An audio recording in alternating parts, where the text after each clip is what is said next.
Standing community concerns have prompted a ban on junk food advertising which targets children. The Australian Food and Grocery Council will announce a code which ensures its members only advertise healthy food in programs aimed at children under 12. It'll also ban the use of popular characters and free toy offers in promoting junk food. Joining us now from Melbourne is the executive of the Australian Food and Grocery Council, Kate Carnell. Kate Carnell, thanks very much for your time this morning. A pleasure. Can you tell us in practical terms who this or what will target in these new guidelines?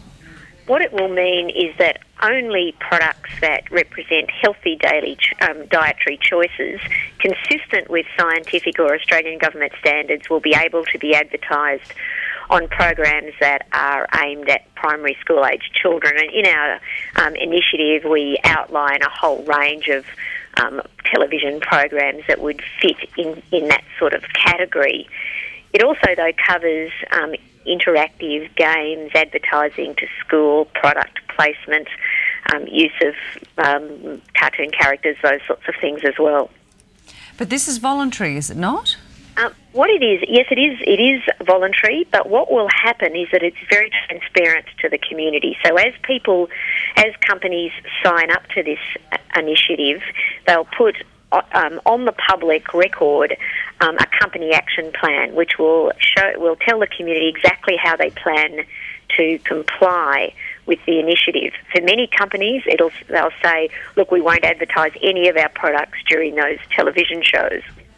So what kind of products, again, trying to be practical, what sort of products in what programs that are now being advertised would not be advertised under these guidelines? Well, the sort of programs that we're talking about, I mean, there's a whole list of them, and they're ones that you'd expect, Saturday Disney Sleepover Club, Totally Wild, all of those sorts of programs. And the sort of products that we'd be talking about are products that have low nutrient value, high fat, high sugar, high salt. Those sort of products that wouldn't be seen to represent healthy dietary choices. It sounds good in theory, but I guess it comes down to, will companies be willing to take this action if it affects their business or their profit?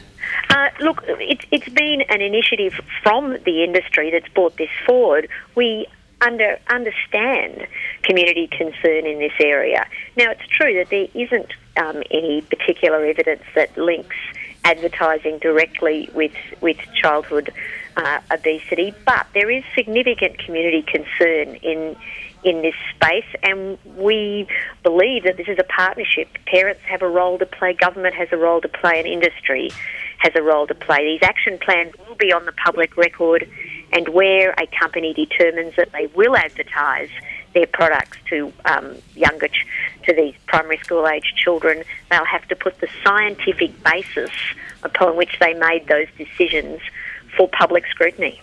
Kate Carnell, thanks so much for your time. Thank you.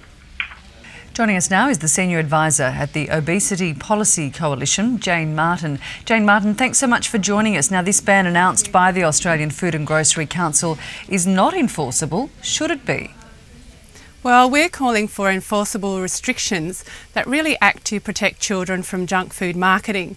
This is a voluntary code, and it's very limited in its application, and it won't truly protect children from junk food marketing when they're actually watching TV. Jane, if you had your way, how would you enforce it? What would be the mechanism? Well, what we'd like to see is a code that applies to all junk food marketers who promote unhealthy food to kids. And the best way to achieve this is to create a level playing field that applies to everybody, that's clear and consistent with its approach, and that's regulation by government, and that's what we want to see, regulation and legislation. So food manufacturers would be fined if they disobeyed this? Well, we want to see meaningful. We'd like to see regulation that's mandatory and that imposes meaningful sanctions on junk food marketers that breach the code, and having sanctions that act as disincentives to food marketers so that they don't breach it, and also clarity for parents so that they understand what is and isn't allowed, because these codes are very unclear, they don't apply to everybody, and they don't in fact apply at times when children are actually watching television, which is the peak viewing time between 7 and 8 o'clock at night. So are there any specific companies you could talk about now that you'd say that should go? Well, I think the other thing about this code is it doesn't apply to all companies. It applies to, you sign up through membership of the Australian Food and Grocery Council, and some of the top advertisers like McDonald's and Kentucky Fried Chicken are in fact not part of the Australian Food and Grocery Council. So, you know, we want to see something that applies to everybody and that really is meaningful and restricts the commercial exploitation of children by junk food marketers. So what sort of foods specifically, or what sort of companies would you like to see banned, and what foods are good enough? Well, there is a way of determining whether a food is unhealthy, and it's a system that's been used very successfully in the UK. It's called a nutrient profiling system, but it actually spits out a number from which you can tell whether a food is unhealthy or not. So there is a way of determining whether food is unhealthy or not, and therefore can or cannot be advertised. But if there are companies that you mentioned there, McDonald's and KFC, if there are companies that don't fall under that umbrella, I mean, it sort of defeats the purpose really, doesn't it? Well, that's right. It's just a piecemeal approach, and we want to see something really that catches all types of promotion of junk food to kids, not just the ones that sign up, and to see some sanctions that really mean that companies will be disadvantaged if they break the rules. So why do you think the Food and Grocery Council has come up with this code? Well, I think the Food and Grocery Council is concerned that there may be regulation. Some of the states are looking at moving in this regard. South Australia and Queensland are looking at restrictions on television because they understand that they're trying to have a comprehensive approach to protect children in those states and bring down the rates of overweight and obesity, and their efforts are being undermined by junk food marketing on television. Jane, just to take you right back to the start, what is the actual impact at a ground level you think that these adverts are on young children? Do they really take it up as seriously as we're led to believe? Well, this kind of advertising is very, very prevalent. It's a major part of marketing. Children watch it, children see it, it has a huge impact. It affects what children eat, it affects what they want to eat, and it affects what they pester their parents to buy.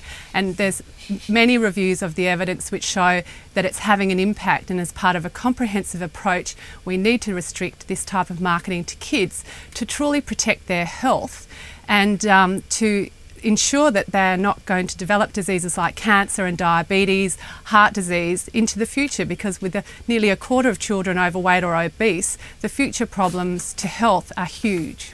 Well put. Jane Martin, thanks so much for joining us. We appreciate it. Thank you.